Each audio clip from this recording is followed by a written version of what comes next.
If you don't have, again, we said wisdom will always be bound to restraint. If we do not get the restraint wisdom to stop the max race, then yes, these will be near the last chapters of humanity.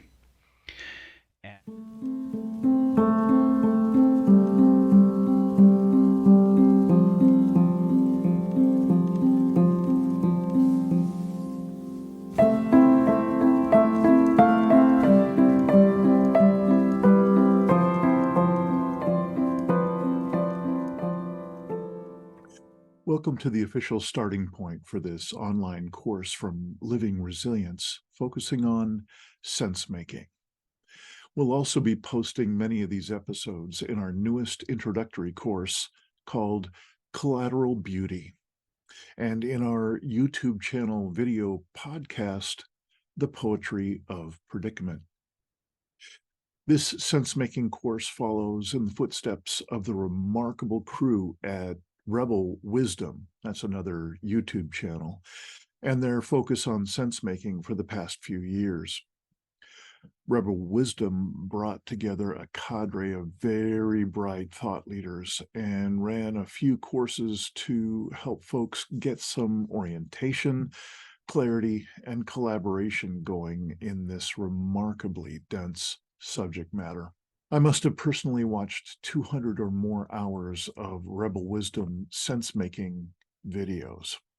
As I craft this Living Resilience version of sense-making course and subgroup here in Living Resilience that you're going to be able to also subscribe to if you like, I've done my best to stand on those Rebel Wisdom shoulders and adapt the course and the content to more appropriately fit the times we're now in. This means a very large change to the content of the course and a massive weight reduction program for the content as well. What we mean by a weight reduction program is that our world is flooded from every direction with an overabundance of content. Most of that content is intended to predate our attention and manipulate our behavior to be good consumers and compliant citizens. But even the best content now is flowing at a similar rate and just adding to the 24/7 flood or tsunami of overstimulation we encounter every day. One big difference between our work and the work of Rebel Wisdom and other folks who have dipped into the conversation of sense making is that here we assert that what got us into this self-terminating, predicament-laden global situation is our individual and collective forfeiture of our center. We'll get into the whys and wherefores in later episodes. For now, we'll sum it up by saying that without a center from which to connect to deeper self, other people, earth, and soul, we literally have no choice but to create a civilization that self-terminates. I know there's a lot to unpack there. We will do that in later episodes here in this sense-making series. A very large part of the inner work here at Living Resilience is inviting each person to curate their own practices of reconnection, practices for reclaiming their center. Sense-making is just such a practice. Each area of focus in our sense-making work here will be introduced through short video segments that will be accompanied by reflection, journaling, and conversation prompts. This will invite at least some significant engagement with each topic in the series, and each episode and topic will also include links to additional long-form content for those who desire a deeper dive into that topic. So let's start looking at this first episode with the voices of Daniel Schmachtenberger and Nate Hagens. I'm including links to the 6 multi-hour interviews that preceded this last one, from which I have excerpted the clips that we'll be watching in just a few moments. You'll find those links in the long form resources section of this course. Let me start by relaying one small part of Daniel Schmachtenberger's hundreds, if not thousands, of hours of talks on sense making over these past few years.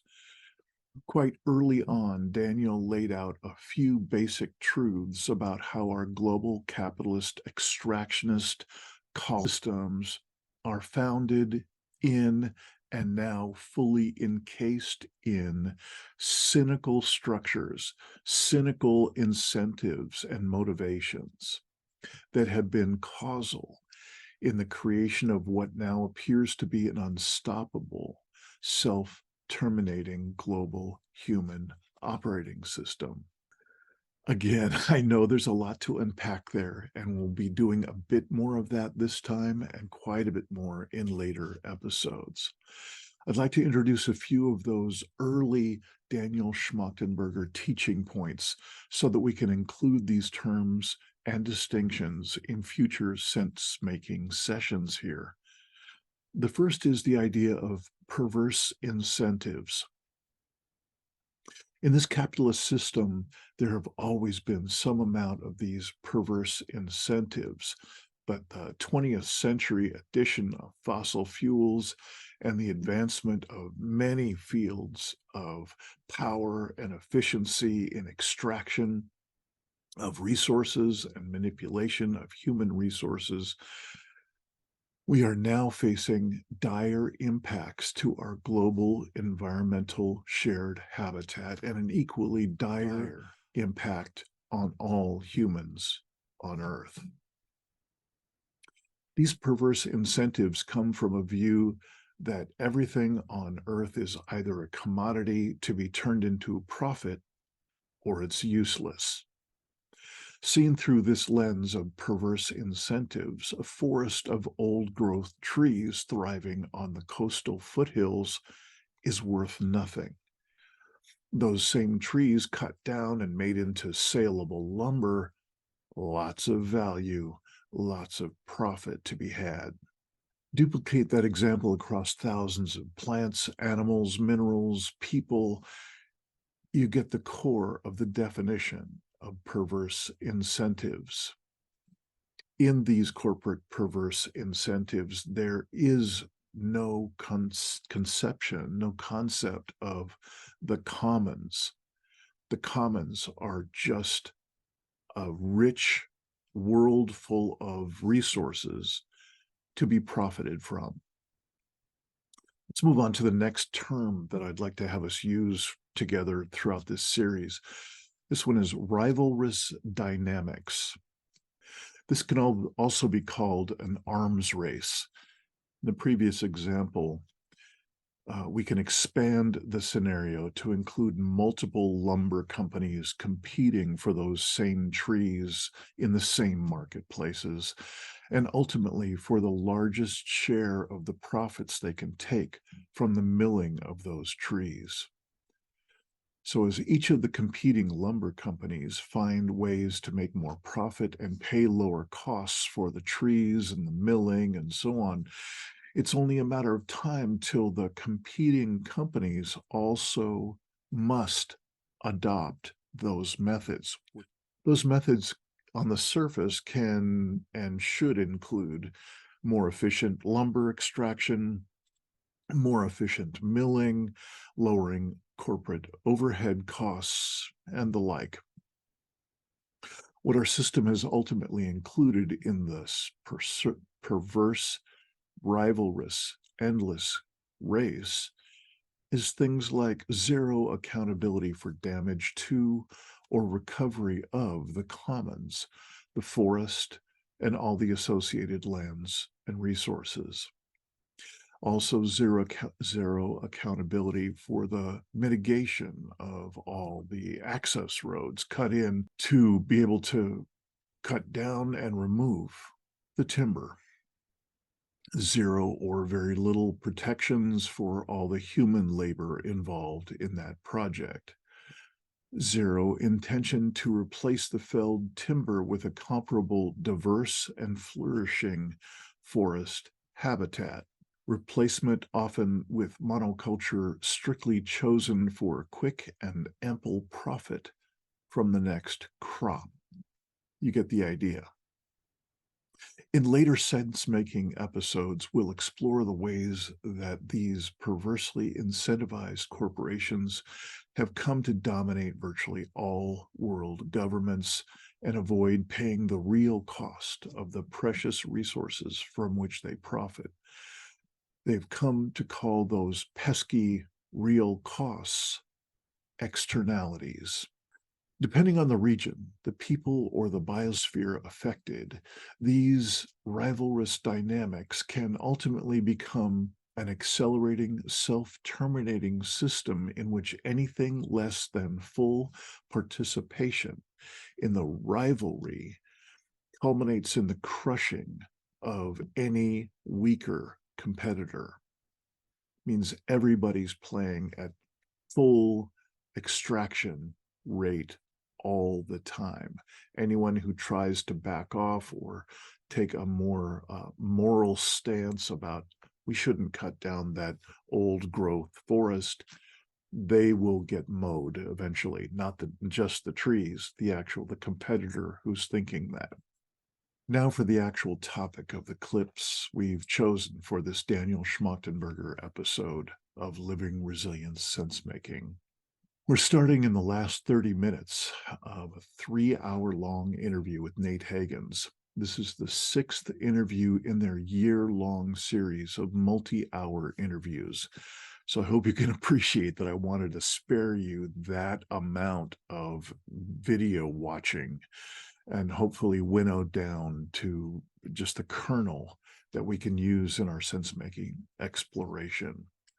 All of that talking has been setting the context for Daniel to deliver the punchline for his take on the real dangers and possibilities of artificial intelligence, or AI. So this is also related to the artificial intelligence portion of our sense-making work here, even though really what the majority of what we're going to cover in this particular session, it has a broad usefulness in all of the areas that we're going to be covering in this sense-making course. In this last interview, Daniel has been laying out some of the real dangers of artificial intelligence, of AI, including how astoundingly quickly AI has exploded in its ability to acquire new data and information and knowledge and synthesize that knowledge into ever more complex tasks, problem solving, assignments, and possibly greater than human creativity. Not to mention its uncanny ability to not only learn at blinding speed, but to convey, share that learning with other AI nodes instantly. We'll talk at much more length in future episodes about many of these likely dangerous capabilities in AI. Why dangerous? Because these AI systems are already more intelligent and faster to learn than we humans. We literally have already let the genie out of the bottle here. And to backtrack for just a moment, please remember the terms perverse incentives and rivalrous dynamics. These terms are more important than ever because all of the billion-dollar corporations that are racing each other at every step of this savage AI race are engaging with those incentives and those dynamics in each of those steps in this apparently self-terminating AI arms race. For me, that's a showstopper. We'll get to it more later. We begin the clip here with Daniel attempting to offer a way of making sense of this out-of-control arms race involving ever-growing, out-of-control artificial intelligence that is already far greater than any human could generate, any human intelligence, any human processing, any human learning. So it's already far greater than any human could generate, and also far greater than any human, even those working on AI, can understand. He's pointing to a different but related human intelligence function that we must start to integrate and balance that out of control, exploding intelligence or information processing. The different but related human intelligence function that he's suggesting to include is wisdom. He's pointing to the need for the humans creating AI to engage their own embodied, lived wisdom at each step of the AI creation process. While it may already be too late to bring the much needed context, skill, and balance of wisdom to this AI birthing time, he points to the critical importance for humans to engage a number of different human skills and perspectives to not only these issues with AI, but with virtually all of the predicaments we face. Daniel opens up this can of worms by introducing the work of Dr. Iain McGilchrist.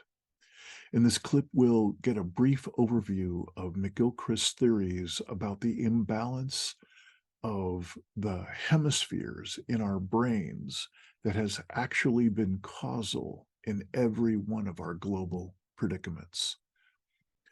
For now, let's just say that AI represents one hemisphere of our collective brain, oversized, immensely self-important, savagely profit-driven, and jacked up on an overdose of this intelligence, this hyper information processing capability, this intelligence with a singular profit acquisition drive, intelligence devoid of relationship or context. The other hemisphere is the one that carries the attunement to relationship, context, metaphor, and its way of processing life has often been called wisdom. My thanks to you all for staying with this first episode of our sense-making journey. I know it's been a lot of talking. Each of these terms and distinctions will be popping up on a regular basis as we attempt to sense-make in various fields in this course. Please enjoy this clip with Daniel Schmachtenberger outlining some of the brilliant work of Dr. Iain McGilchrist. And again, my thanks for your patience, your attention, and it's very much my intent that we will get through this course together, and it will end up being as much fun as it hopefully will be educational. So again, thanks.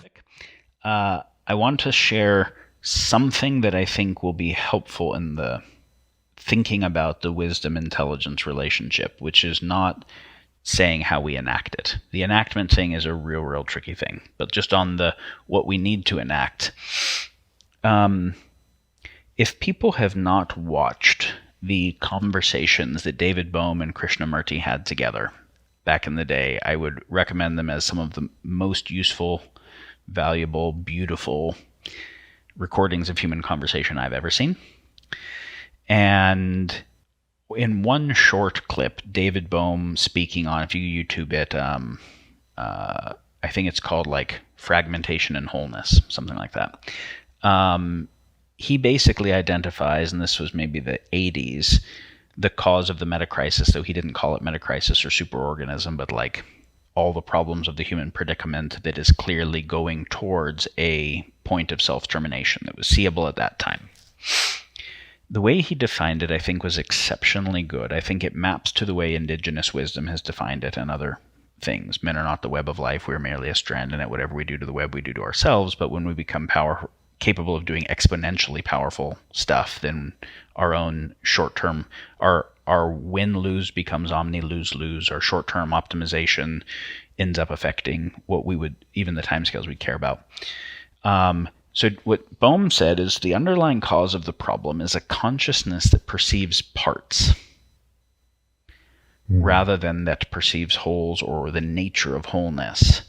And because it perceives parts, it can think about some things separate from others. So it can think about benefiting some things separate from others, and either it can then care about some parts more than others, so it's okay harming the other things, or it just doesn't even realize it is, right? So whether it is separation of care and values or separation of just calculation.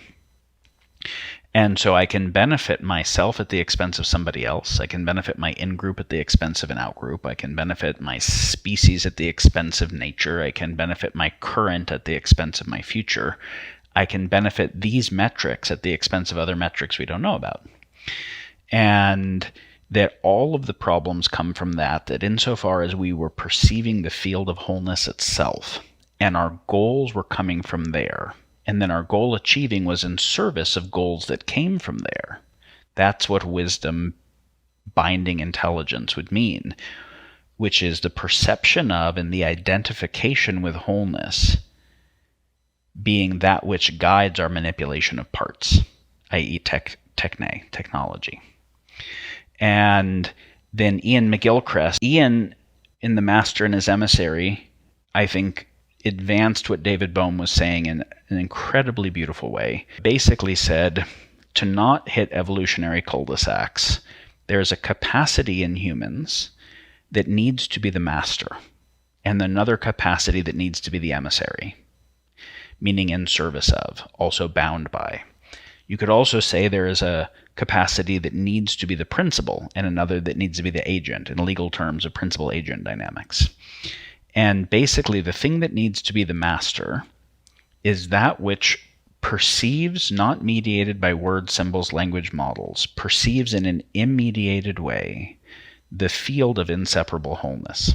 And the emissary is the thing that perceives each thing in light of its relevance to goals and figures out how to upregulate some parts relative to others, i.e. what we think of as intelligence, relevance realization, salience realization, information compression.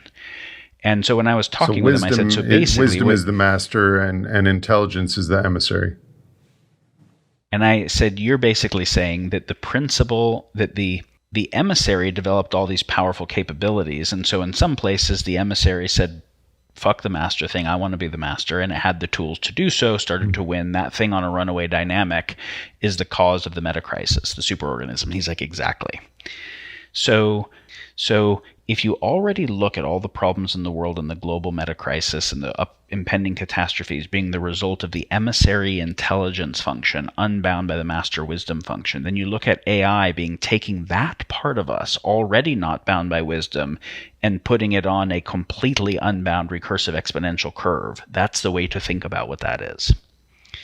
So what is it that could bind the power of AI adequately? Has to be that what human intelligence is already doing is bound by and in service to wisdom, which means a restructuring of our institutions, our political economies, our civilizational structure such that the goals that arise from wisdom are what the goal achievement is oriented towards.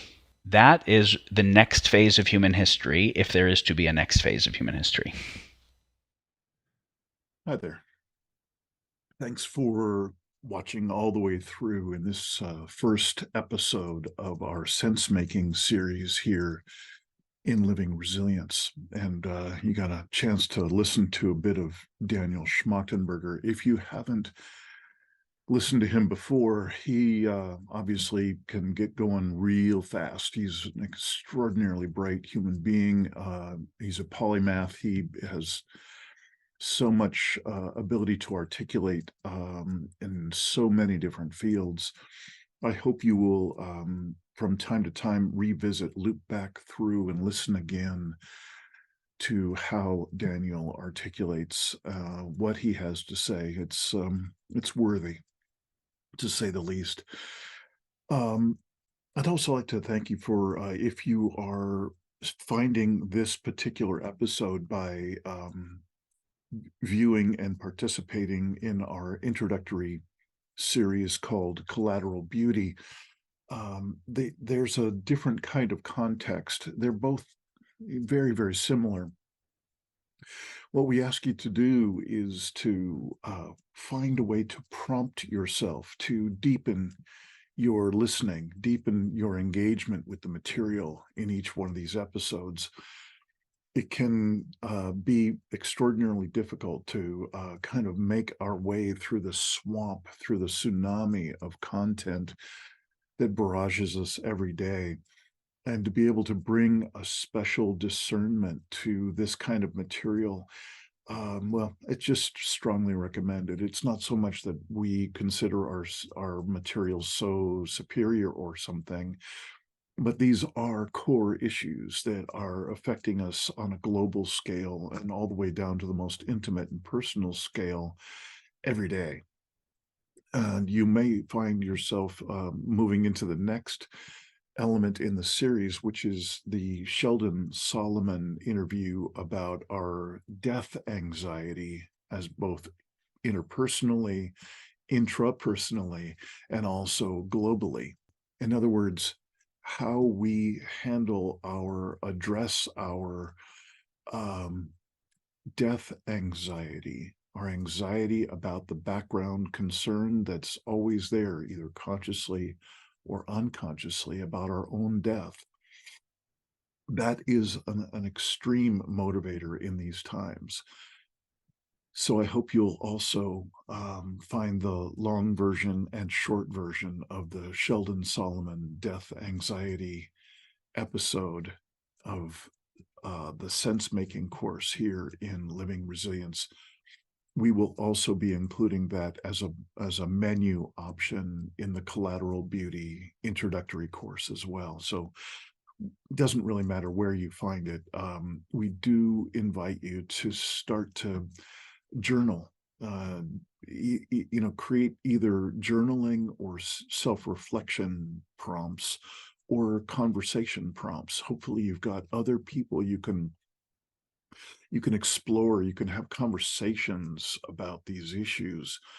It's just extraordinary, and to have to do it alone can be really challenging and maybe even disturbing. So I again hope you can bring some folks along with you to be able to ask these deeper questions and have support for what is often called the more difficult emotions that can come along with these explorations. So thank you again for participating in this Living Resilience body of work, whether it's through the sense-making course or our introductory work in Collateral Beauty.